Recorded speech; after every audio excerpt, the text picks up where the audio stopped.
रहमतुल्लाहि व बरकातुहू। अल्लाह रब्बुल आलमीन की पाकज़ात से उम्मीद है आप तमाम अहबाब खैरियत से होंगे।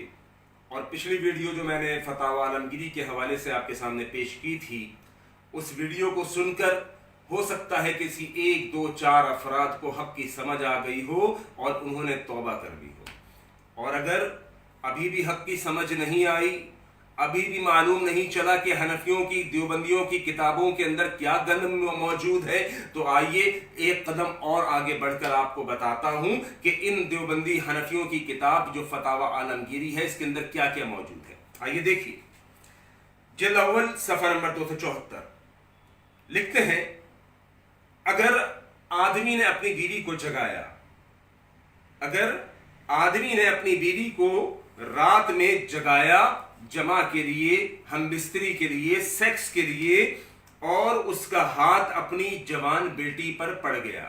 देखिए क्या बकवास लिखी है आगे, आप सुनकर हैरान हो जाएंगे।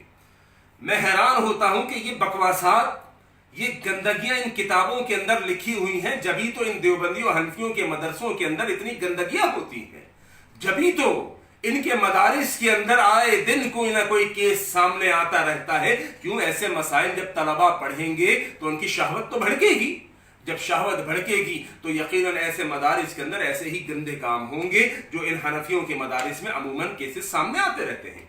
लिखता है, अगर आदमी ने अपनी बीवी को जगाया हम बिस्तरी के लिए और उसका हाथ अपनी बीवी की जगह अपनी बेटी पर पड़ गया और उसने अपनी बेटी के जिस्म यानी सीने के हिस्से को दबाना शुरू कर दिया, मसलना शुरू कर दिया शहवत के साथ, और वो ये गुमान करता है कि ये मेरी बीवी है।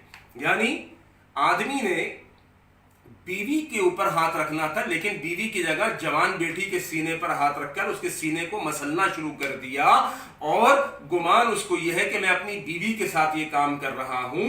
तो फिर इससे क्या होगा? लिखते हैं कि उसका निकाह टूट जाएगा, उसकी बीवी उसके ऊपर हराम हो जाएगी। अच्छा भाई, यहां तक तो बात है। अब आगे सुनिए, यहां पर जवान बेटी के ऊपर खाली हाथ रखा है, उसके सीने को मसला है, तो उससे क्या हुआ?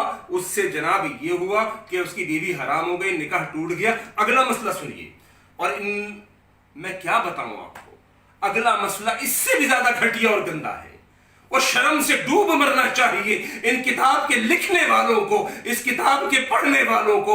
मैं क्या करूं, मैं तो आपको पढ़कर सुनाऊंगा ताकि हक आपके पास पहुंचे, आप जाकर अपने मौलवियों से पूछें कि अल्लाह के बंदो, ये हमारी किताबों में क्या लिखा हुआ है, ये क्या पढ़ पढ़कर लोगों को बताया जा रहा है, ये किन चीजों पर फतावे दिए जा रहे हैं। अपनी बेटी के साथ इन्ना लिल्लाहि व इन्ना इलैहि राजिऊन, कितने मुकद्दस रिश्तों को इन फर्जी कहानियों पर फतवा बनाने के लिए, फतावा देने के लिए आपने यहां पर मनगढ़ंत किस्से लिख दिए। शर्म नहीं आई, हया नहीं आई।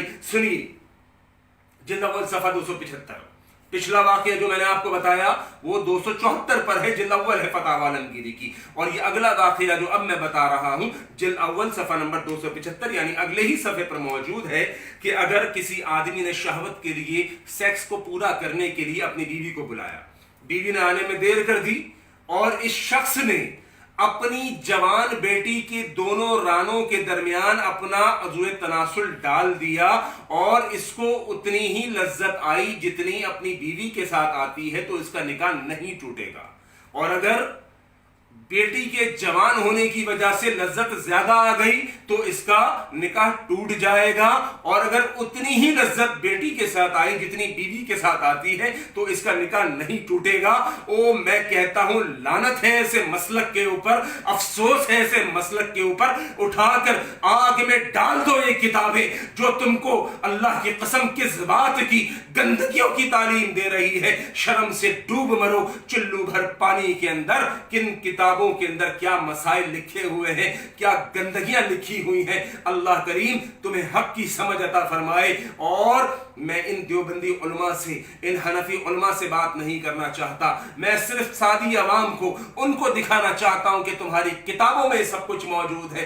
तौबा करो ऐसे मसलक से, और मसलक हक्का अहले हदीस की दावत को कबूल करो जो सिर्फ और सिर्फ किताब व सुन्नत के ऊपर कायम है। अल्लाह हमें हक को समझने की तौफीक अता फरमाए। व आखिर दावाना अनिल हम्दुलिल्लाहि रब्बिल आलमीन।